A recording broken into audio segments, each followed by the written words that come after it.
Sa pagpapatuloy ng ating balitaan, tukoy na ang pangalan ng isang mataas na opisyal na pumigil kay dating Iloilo City Mayor Jed Mabilog na pumunta sa Campo Crame noong 2016 upang mailigtas ang buhay nito. Ayon sa mensahe ng opisyal kay Mabilog, ipapadawit raw umano sa kanya sina dating presidential candidate Mar Rojas at former Senator Franklin Drilon sa isang illegal drug trade bukod pa sa banta sa buhay nito. Narito ang buong detalye sa ulat ni Milky Regunan.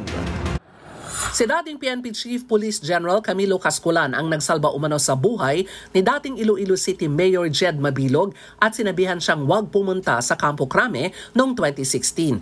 Ayon kay Manila Representative Benny Abante, Chairman ng House Committee on Human Rights at isa sa co-chair ng Quad Committee, itong ibinulgar sa kanila ni Mabilog. Matatandaan sa testimonya ni Mabilog sa nakaraang Quadcom hearing, sinabi nito na ilang beses tumawag at nag-text sa kanya ang isang opisyal ng PNP. Sa mensahe nito kay Mabilog, huwag pupunta ng Crame dahil ipapadawit umano sa kanya si noon ay dating presidential candidate Mar Rojas at dating Senator Franklin Drilon sa illegal drug trade bukod sa nanganganib ang kanyang buhay. Sabi ni Abante, makatutulong sana na patunayan ito ni Casculan pero namatay na ang naturang opisyal noong nakaraang taon. Dagdag ni Abante, muling haharap sa Quadcom hearing si Mabilog sa araw ng Biyernes at sa sentro sa extrajudicial killings at illegal drugs ang pagdinig.